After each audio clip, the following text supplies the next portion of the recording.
सबसे पहले तो अध्यक्ष महोदय को और पूरे सदन को अपनी ओर से जोहार करता हूं। आज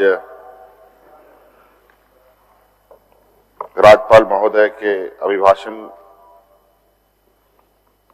पर चर्चा का आखिरी दिन है और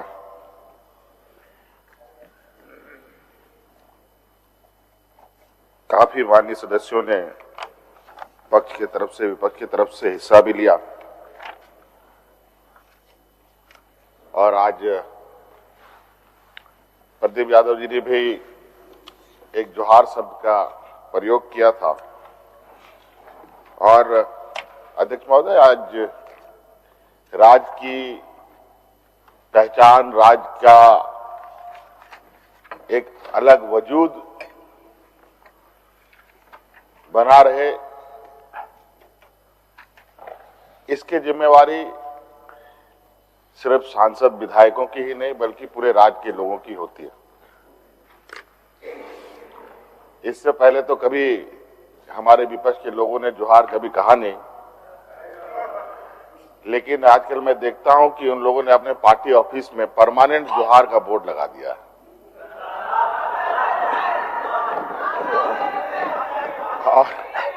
और आजकल ये एक संकेत अच्छा है, ये मैं मानता हूं, मैं धन्यवाद देता हूं कि कम से कम हम लोगों की इस परंपरा को आप लोग एक्सेप्ट तो कर रहे हैं। और तो और अध्यक्ष महोदय, ये बहुत गौरव की बात है, जो भी हो वो उनका तो डबल स्टैंडर्ड के लोग हैं, वो तो धीरे धीरे सब लोग जान ही जाएंगे, वो बड़ी बात। अध्यक्ष महोदय, एक बहुत गौरव की बात महसूस होती है जब कभी कभी कुछ घटना आपके सामने घटती है, कुछ दिल को उत्साह और राज्य को सम्मान भी मिलता है और कुछ घटनाओं से राज्य का भी सर नीचा होता है और हम सब लोगों का सर नीचा होता है। तो अध्यक्ष महोदय, अभी हाल में ही आपने एक कार्यक्रम में हिस्सा लिया होगा, बहुत सारे सदस्य विपक्ष के लोग भी गए थे। इस राज्य में नए मुख्य चीफ जस्टिस हमारे राज्य में आए और नए गवर्नर भी आए। क्योंकि महामहिम तो साउथ से आते हैं तो उनको हिंदी का वैसे भी बहुत थोड़ा कठिन है बोलने में, खैर कोई बात नहीं, फिर भी बहुत प्रयास करते हैं और बेहतर प्रयास भी उन्होंने किया। लेकिन जब आपने चीफ जस्टिस के शपथ ग्रहण समारोह को सुना होगा ध्यान से, अध्यक्ष शपथ ग्रहण समारोह में जब गवर्नर साहब की शपथ ग्रहण हो रही थी, माफ कीजिएगा, गवर्नर साहब की शपथ ग्रहण हो रही थी, तो यहाँ के एक्टिंग चीफ जस्टिस साहब ने जोहार शब्दों से ही अपना उद्बोधन शुरू किया। हमने उसके लिए उनको धन्यवाद भी दिया। आदिवासी, दलित, पिछड़ा, अल्पसंख्यक बहुल ये राज्य है और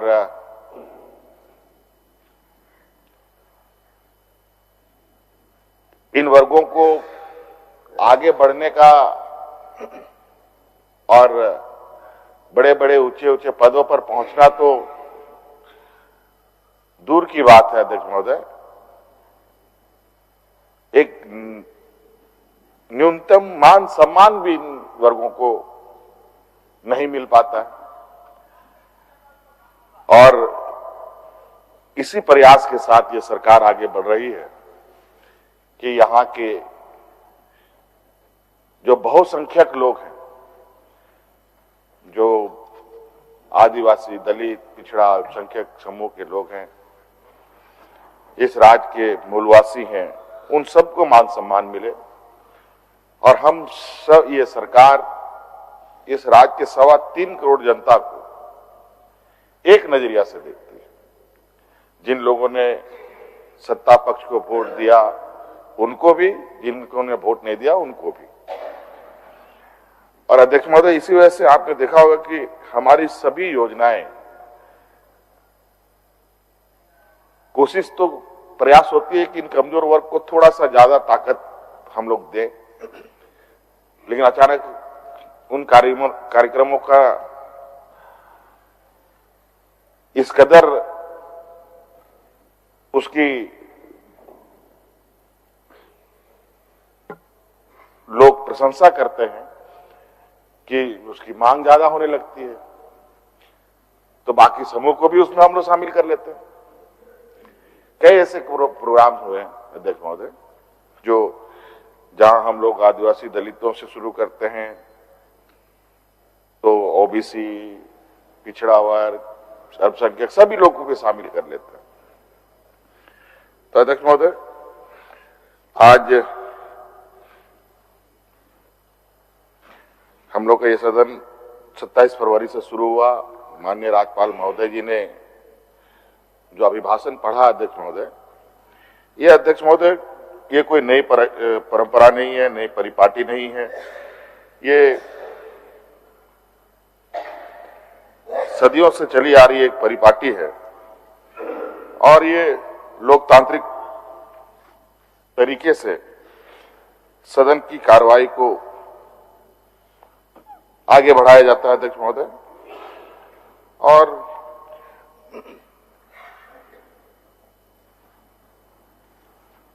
स्वाभाविक है, सरकार अपने कार्यों के संदर्भ में राज्यपाल के माध्यम से पूरे राज्य को, पूरे सदन को अवगत करवाते हैं। सत्ता पक्ष के लोगों ने भी यही किया था अध्यक्ष महोदय। लेकिन आपने एक इसमें खास बात देखी होगी अध्यक्ष महोदय, जो हम कर सकते थे लेकिन हम लोगों ने नहीं किया अध्यक्ष महोदय, क्योंकि हम लोग पॉजिटिव सोच के साथ सरकार को चलाने का हम लोगों का प्रयास है। अगर सरकार ने अपनी बखान उस अभिभाषण में लिखा है तो इनकी नाकामी भी उसमें लिख सकती थी अध्यक्ष, लेकिन पूर्व की नाकामी की एक शब्द भी आपको उसमें आपने नहीं देखा होगा अध्यक्ष महोदय। और इसलिए ये लोग अभिभाषण पर चर्चा नहीं किए और ये लोग जो अपने राजनीतिक बातें थी उन लोगों ने रखी। और मुझे लगता है अध्यक्ष महोदय, इस राज्य में 20 सालों में तो सबसे अधिक इन लोगों ने ही सत्ता का सुख भोगा। विपक्ष की असली ट्रेनिंग तो अब हो रही है इनकी अध्यक्ष महोदय। 20 सालों में तो पहली बार इनको ये ट्रेनिंग दिया जा रहा है या मिल रहा है कि विपक्ष में हम लोग कैसे आचरण करें, कैसे बहस करें, किन मुद्दे को उठाएं। तो अध्यक्ष महोदय, तो स्वाभाविक रूप से जिस तरीके से पहला दिन का चर्चा रहा था, मुझे लगा कि इस बार तो सदन एकदम फुल बैटरी चार्ज होके आया है। सभी लोग लगता है कि इतनी जोर जोर से माइक की तो आवश्यकता ही नहीं पड़ती अध्यक्ष महोदय, इतनी आवाज में बुलंदी थी, चाहे सत्ता पक्ष की तरफ से हो चाहे विपक्ष की तरफ से हो। बिंची रनायन साहब ने तो मुझे तो उसमें हेडफोन लगाने की भी जरूरत नहीं पड़ी, इतनी जबरदस्त इनकी आवाज थी। खैर अध्यक्ष महोदय, मैं सुनिएगा जरूर, बहुत आप लोग को मैं जो भी बात कहूंगा आपको तकलीफ नहीं होने दूंगा कि आपको किस तरीके से आपकी स्थिति है। अध्यक्ष महोदय, आज बड़ा अच्छा समीर मोहंती जी ने कुछ बातों को रखा। शायद उस चीज को मैंने भी नहीं सोचा होगा कि लोग किस तरीके से सोचते हैं। जो भ्रूण हत्या की बात इसने कही कि बच्चों की 15-16 साल में शादी हो जाती है, और आज सावित्रीबाई फुले योजना के माध्यम से कैसे भ्रूण हत्या में कमी आएगी, ये इन्होंने एक बहुत अच्छा एक सोच सदन के सामने रखा। आज निश्चित रूप से बाल विवाह का वजह क्या है? देखो, गरीबी, अशिक्षा, इन्हीं वर्गों में सबसे अधिक बाल विवाह होता है।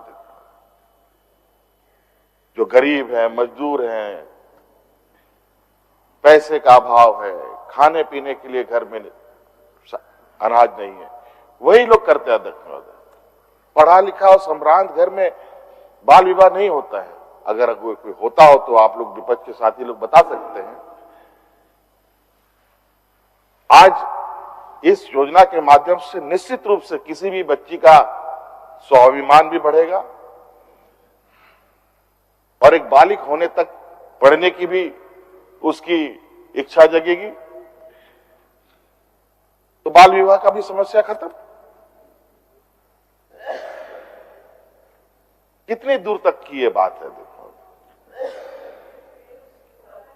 और हम लोगों ने इस आशय से इस योजना को चुना था कि बच्ची पढ़ेगी तो उसकी आने वाली पीढ़ी भी पढ़ा लिखा होगा, समझदार होगा। अगर हम इस योजना का दायरा को देखें तो दायरा तो उससे कहीं और ज्यादा निकल रहा है देखिए महोदय। तो कई योजनाओं के बारे में इन्होंने बहुत अच्छे तरीके से उसको परिभाषित किया। निश्चित रूप से सरकार एक पॉजिटिव सोच के साथ, अगर सरकार की या किसी भी व्यक्ति का सोच अच्छा है, अगर उनके विचार अच्छे हों तो कार्य भी अच्छे होंगे, ये हमारा मानना है। मैं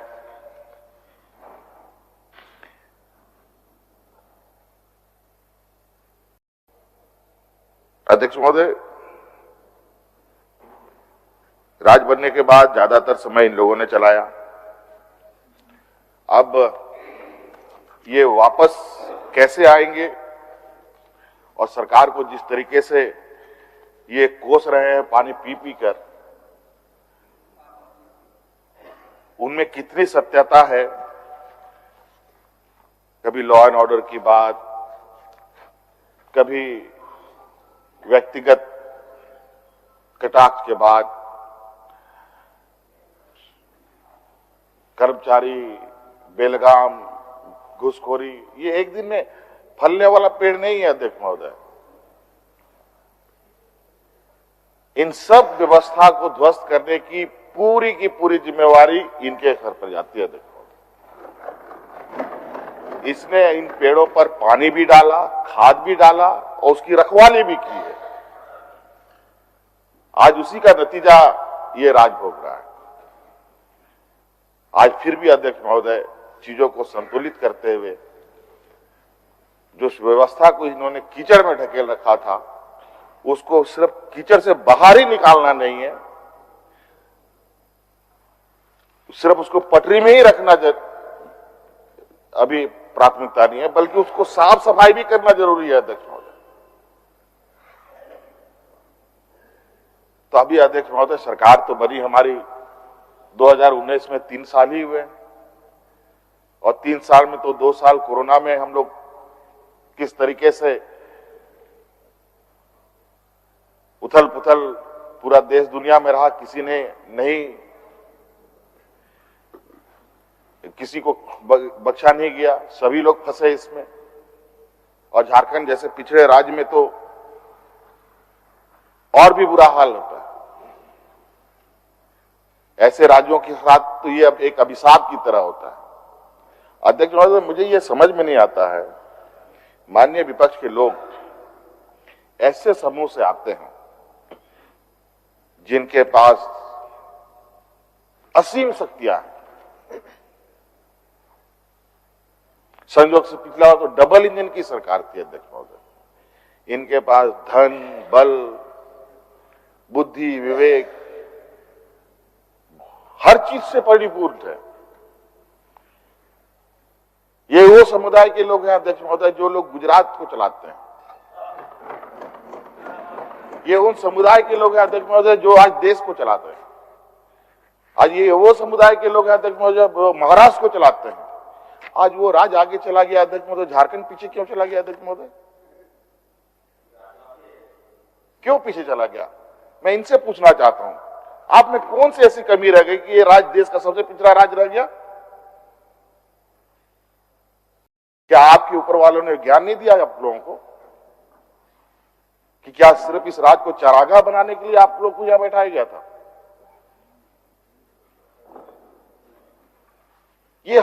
मुझे ये बात समझ में नहीं आया अध्यक्ष महोदय। हम लोग अनपढ़ हो सकते हैं, गंवार हो सकते हैं, आदिवासी दलित पिछड़ा वैसे भी कुछ भी कर ले, आपको आगे नहीं बढ़ना है।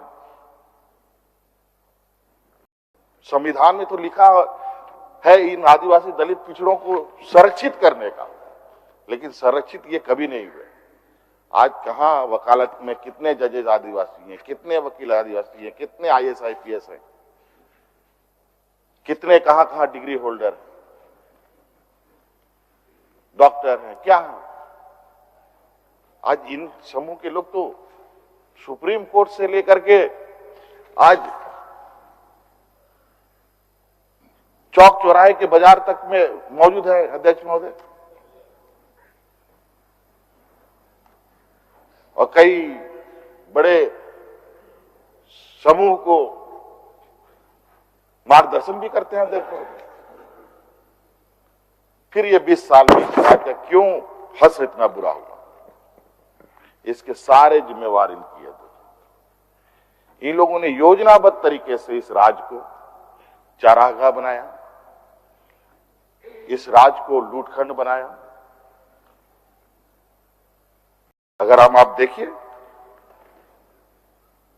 जो हम उन सभी चीजों को, अगर मैं अध्यक्ष महोदय आगे बढ़ने के लिए अतीत के पन्नों को भी देखना पड़ता है। अतीत के सीख से ही आप आगे बढ़ सकते हैं।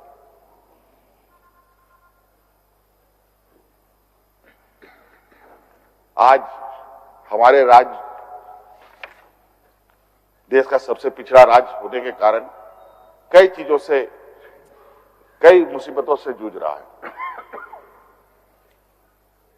शिक्षा का तो अभाव है।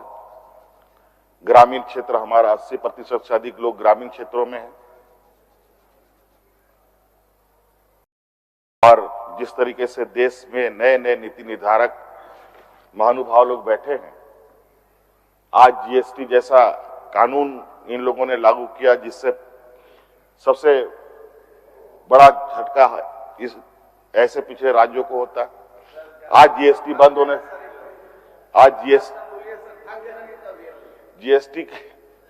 GST के बंद होने से अध्यक्ष महोदय 6,000 करोड़ रुपए, 5,000 करोड़ रुपए का सालाना सरकार को नुकसान है। अध्यक्ष महोदय, तो कई ऐसी चीजें हैं। अब हम क्या बोले, हम क्या किए नहीं किए छोड़िए, वो चिंता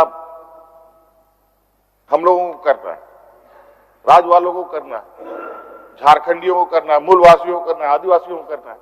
आपने क्या किया? आप लोगों ने तो यहां पर 1985 की नीति बनाकर के मिठाइयां बांटी। आप लोगों ने तो यहां पर स्थानीय भाषा में जिसका 100 नंबर का होता था, उसमें 7 अंक दिए आपने। छात्रवृत्ति भी घोटाला कर दिया आपने। कंबल भी बेच दिया गरीबों का। हाथी उड़ाने के चक्कर में जमीन की दलाली कर डाली अध्यक्ष महोदय। और तो और इनकी सरकार को, आपको याद होगा अध्यक्ष महोदय, अखबारों में छपा है, इनकी सरकार तो ये भी कहा है कि झारखंड के युवा नौकरी के योग्य नहीं है। पढ़े थे कि नहीं आप लोगों ने? अरे वो तो दिया था तो बोलते, आप देते कुछ है बोलते कुछ है क्या? यही तो बात है।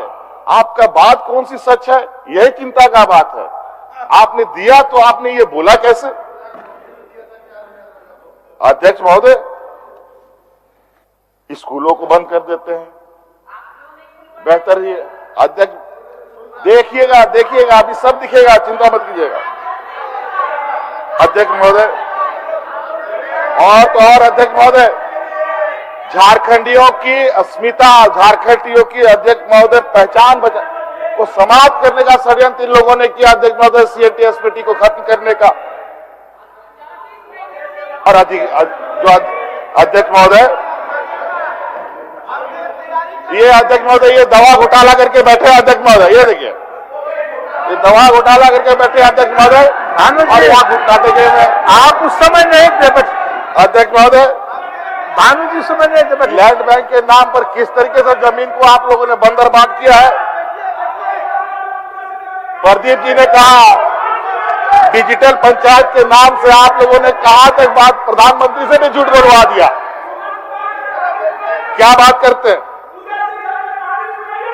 हम बताते हैं ना। अरे ये आपके समय का है, पूजा सिंघल का उसे मंत्री कौन था। मैं बताता हूं बैठिए मान्य सदस्य। अध्यक्ष महोदय, मनरेगा घोटाला इन्हीं के सरकार के कार्यकाल का। अध्यक्ष महोदय, चार्जशीट फाइल होता है, चार्जशीट फाइल में एक भी माइंस का जिक्र नहीं होता है। अध्यक्ष महोदय, ये लोग जब राजनीतिक रूप से नहीं सकते हैं तो ऐसे ही ईडी सीबीआई के ठाव में बैठ जाते हैं। अरे अमित शाह जी ने क्या कहा आपने सुना। बाबूलाल जी ने कहा कि ये सरकार हटा दो। अध्यक्ष महोदय बैठिए रुक जाइए जबरदस्त। अमित शाह जी का बात सुन लीजिए। आपको मालूम है, आपको अच्छा लग रहा है, आपको अच्छा लग रहा है। रुक जाइए अध्यक्ष महोदय, अध्यक्ष महोदय,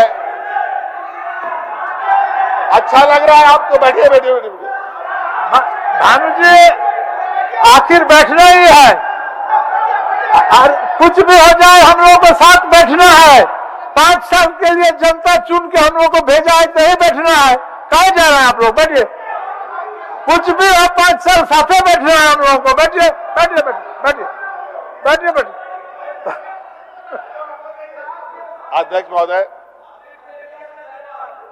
अध्यक्ष महोदय, इनको ये बात अच्छी लग रही थी,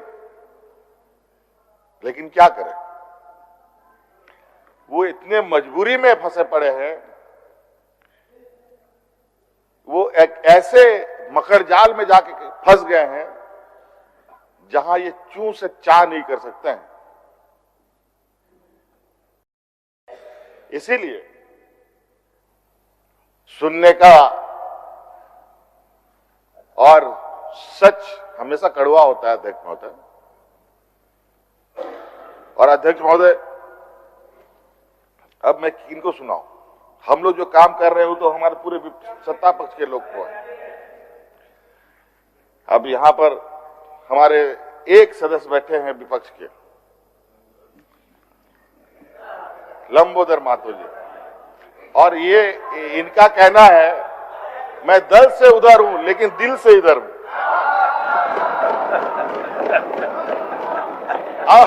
अब अध्यक्ष महोदय, ऐसे सदस्य का जो बैठने का स्थान का भी कुछ विशेष ध्यान होना चाहिए।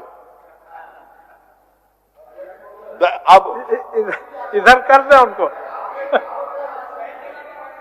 देहात में कहावत के लिए कि जो पहने केला का जर्सी उधर चला जाएगा जिधर मिलेगा कुर्सी। अध्यक्ष महोदय, अब ये बात मैं किसको सुनाऊं। बहुत सारी चीजें हैं अध्यक्ष महोदय। आज जिस खनन को लेकर के इनकी बातें आ रही थी, इनको ये पता नहीं कि हम लोगों ने सेना जो रिटायर्ड चीफ न्यायाधीश के का एसआईटी भी गठित कर रखा है कि यहां क्या गड़बड़ी हो रही है, इसका दूध का दूध पानी का पानी होना चाहिए। अध्यक्ष महोदय, जिस तरीके से वर्तमान स्थिति है, अभी तो शुरुआत है अध्यक्ष महोदय, देखिएगा तो झारखंड सबसे पिछड़ा राज्य है। वो दिन दूर नहीं, ये भारतवर्ष पूरा देश का सबसे पिछड़ा देश हो जाएगा। जो अभी एक गुब्बारा फटा है अध्यक्ष महोदय, जहां पर LIC और SBI का बड़ा पैसा लगातार डूब रहा है, यहां हम लोग 81 सदस्य लोग बैठे हैं, कर्मचारी बैठे हैं, ऊपर दर्शक दीर्घा में पत्रकार लोग बैठे हैं, पदाधिकारी हैं, कर्मचारी है। कोई ऐसा व्यक्ति नहीं है जो छोटा बड़ा एलआईसी ना लिया हो अध्यक्ष महोदय। और आज एलआईसी की स्थिति इतनी बद से बदतर हो रही है, वो ऐसा गोता लगा रहा है अध्यक्ष महोदय, वो कहां जाकर के रुकेगा कोई पता नहीं। बैंक के हाथ पैर फूल रहे हैं अध्यक्ष महोदय, कौन सा बैंक डूबने वाला है।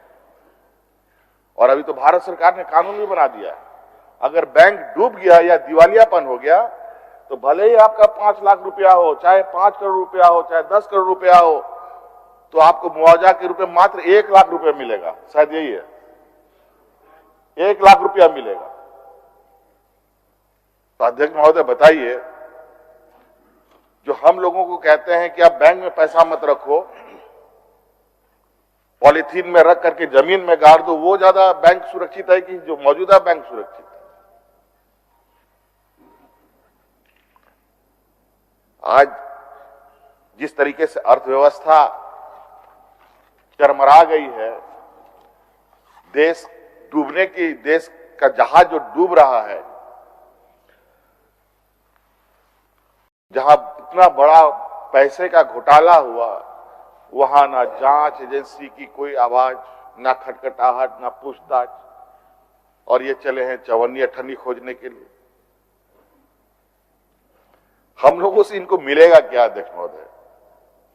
हम लोग व्यापारियों की समूह का तो जनप्रतिनिधि है नहीं, हम लोग तो ऐसे समूह का जनप्रतिनिधि है जो आदिवासी, दलित, पिछड़ा, अल्पसंख्यक लोग हैं। उसका क्या खून निचोड़ के हम लोग अपनी जेबें भरेंगे? लेकिन ये वो लोग हैं अध्यक्ष महोदय जिसको ना खेती से लेना है, ना बाड़ी से लेना है अध्यक्ष महोदय, ना मानवता से इनको कोई लेना देना है अध्यक्ष महोदय। अभी हाल में देख लीजिए, ये लोग बात करते हैं अध्यक्ष महोदय लॉ एंड ऑर्डर की। अभी कल परसों ये घटना अध्यक्ष महोदय यूपी में एक परिवार क्या इन लोगों ने बुलडोजर करके जान ले लिया, यहां तक जानते हुए कि उस घर पे परिवार है। यहां थोड़ा सा कुछ घटना घटता है तो ह्यूमन राइट्स का दर्जनों लोगों को दिल्ली से रवानगी कर दी जाती है, वहां कोई ह्यूमन राइट्स नहीं जाएगा। बड़ा विचित्र है। देश एक ऐसे दौर से गुजर रहा है अध्यक्ष महोदय जहां यह सोचना बहुत ही आवश्यक है। आज एन केन प्रकारेण इनके समर्थन से जो सरकार नहीं है उनको परेशान करो।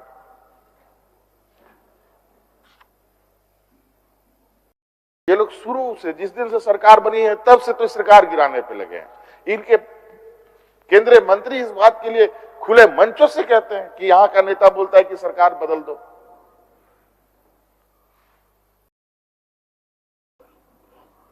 ये तो खुले मंच में ये बात बोल रहे हो, उसके बाद ना जाने क्या क्या बोलते होंगे।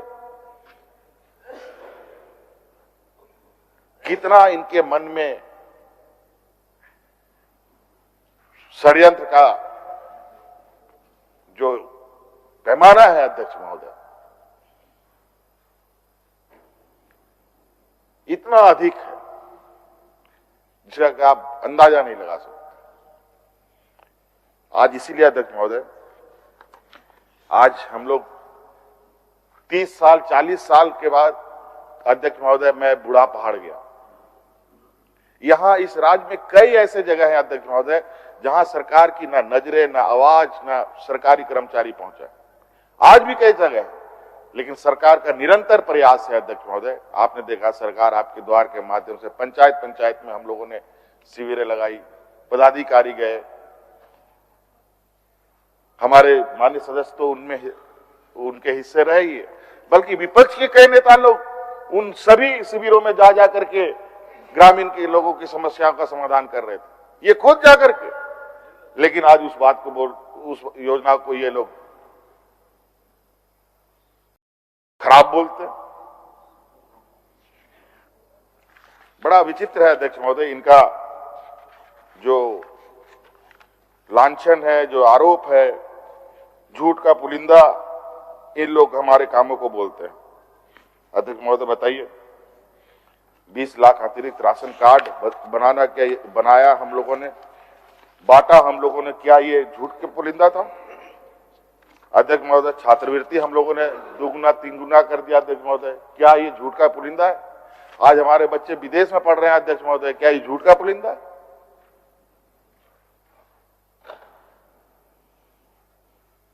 अध्यक्ष महोदय, ये सरकार कागजों पे काम नहीं करती। अध्यक्ष महोदय, जमीन में काम करती है, और जमीन में जा करके खुद भी इसका आकलन हम सब लोग करते हैं।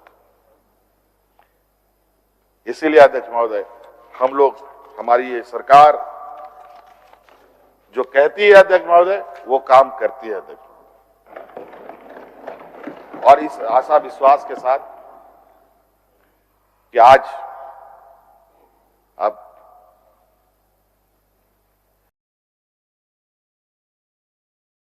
आने वाला समय में निश्चित रूप से इस विषय पर